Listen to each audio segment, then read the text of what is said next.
Alors, les systèmes de fichiers, ou en anglais, les file systems.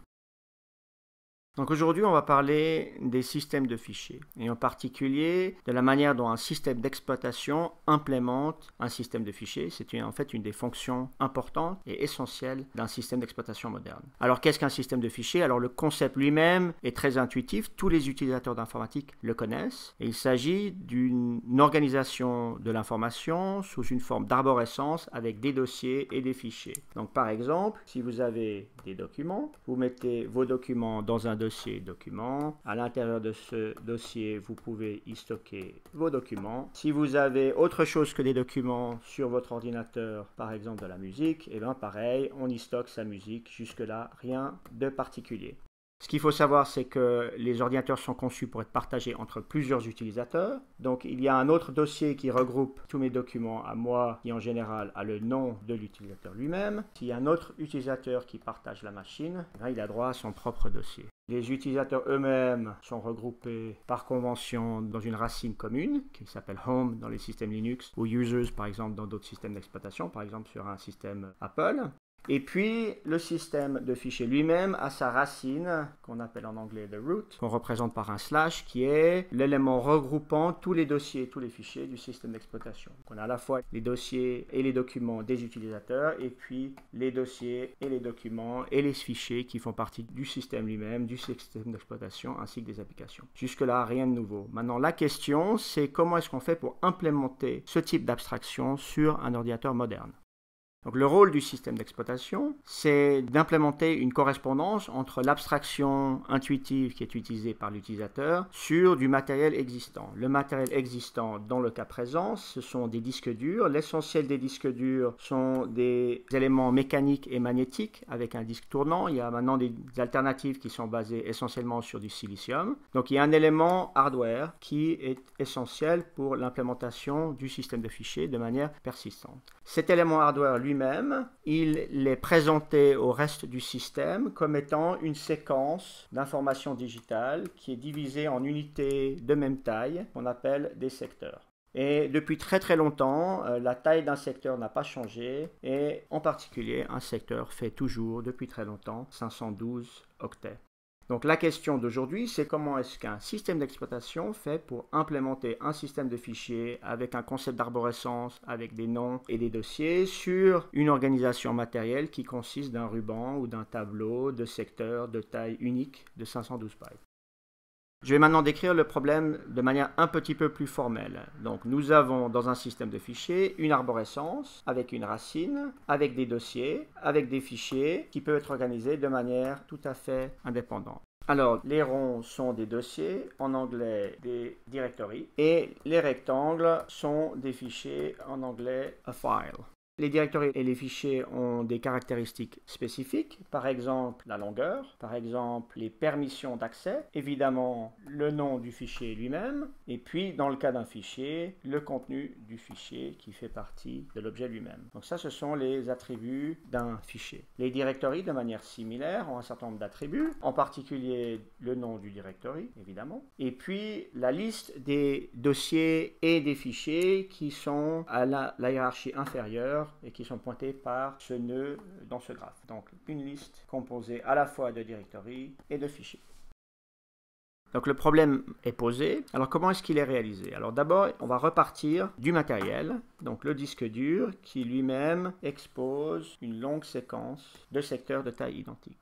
Alors le disque lui-même est divisé en différentes partitions d'une certaine taille. Par exemple ici, j'aurai 3 partitions différentes, la partition 1, la partition 2 et la partition 3. Et puis au début du disque, il y a un certain nombre de secteurs qui ont un rôle très très spécifique, qui organisent le disque lui-même en différentes parties. On appelle ça la table des partitions, et les premiers secteurs d'un disque ont toujours un rôle particulier. Chaque partition a un système de fichiers. Alors le contenu d'une partition est divisé en 2 régions principales. Il y a une première région qui gère les données et une deuxième région qui gère les métadonnées. Les données sont conceptuellement le contenu des fichiers gérés par les utilisateurs et les métadonnées, c'est une partie du disque qui est réservée par le système d'exploitation lui-même. Donc les données sont organisées en blocs et un bloc correspond soit à un secteur, soit à plusieurs secteurs en fonction des implémentations. En général, il s'agit d'un petit nombre constant de secteurs, par exemple un bloc de 4 kg.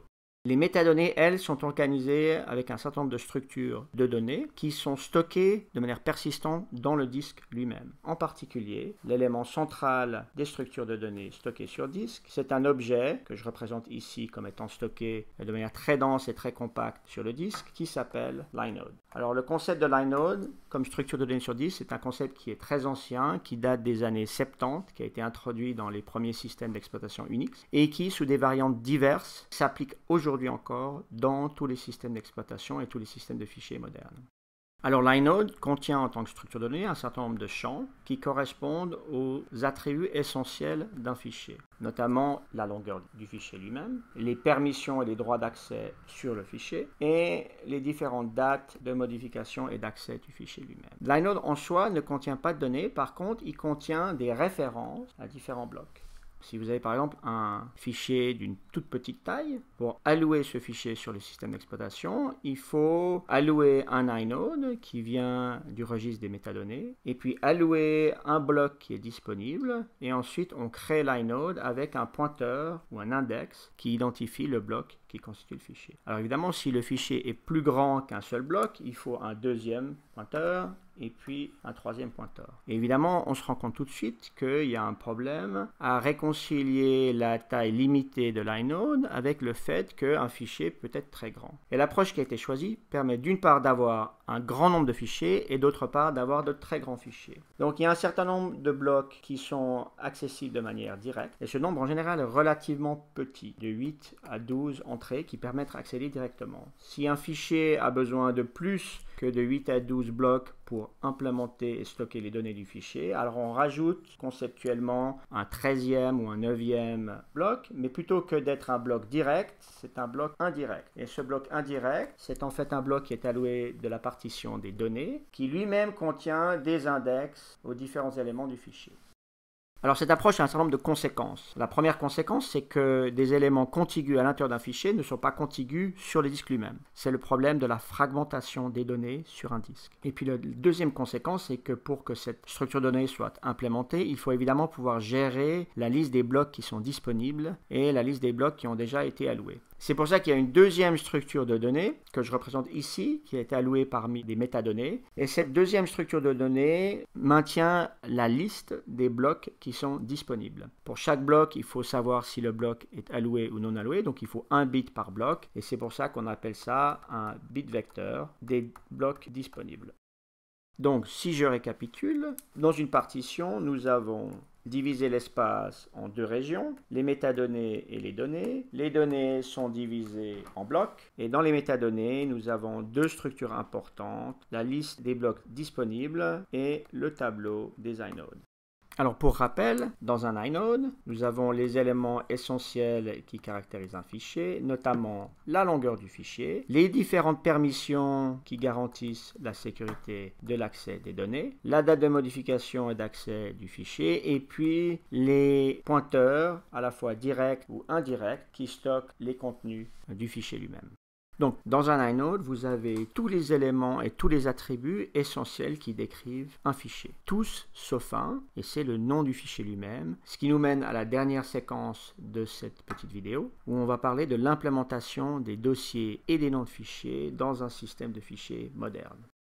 Nous avons donc deux niveaux d'abstraction. La couche inférieure, décrite précédemment, qui gère les fichiers, est centrée sur le concept de l'inode, et une couche supérieure qui gère les dossiers et les noms de fichiers et qui se base sur la couche inférieure.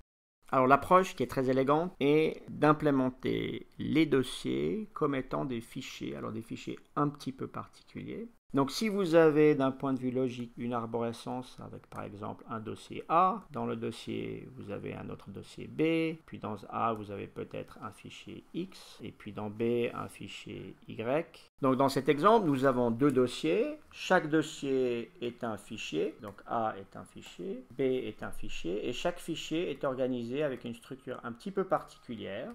C'est un fichier avec deux colonnes. La première colonne, c'est le nom du dossier ou le nom du fichier. Et la deuxième colonne référence l'inode qui est utilisé pour implémenter ce fichier. Donc A a deux entrées qui sont le dossier B, qui est un inode, le fichier X, qui est évidemment un inode à soi, et puis le dossier B n'a qu'un seul fichier, le fichier Y, avec un troisième inode. Alors évidemment, chaque fichier a besoin d'un inode. Les dossiers ne sont pas une exception. Donc A a également un inode. Donc nous avons au total 4 inodes qui ont été réservés pour cet exemple. Donc on voit tout de suite qu'on peut créer de manière récursive un système de fichiers en arborescence en utilisant les dossiers comme étant des fichiers presque comme tous les autres. Il y a une exception, c'est qu'il faut évidemment pouvoir démarrer le système de fichiers lui-même. Chaque système de fichiers a une racine et par convention, la racine est stockée dans le premier inode. Donc le premier inode des métadonnées pointe toujours vers un dossier. Ce dossier correspond à la racine et c'est ce qui nous donne le début de l'arborescence.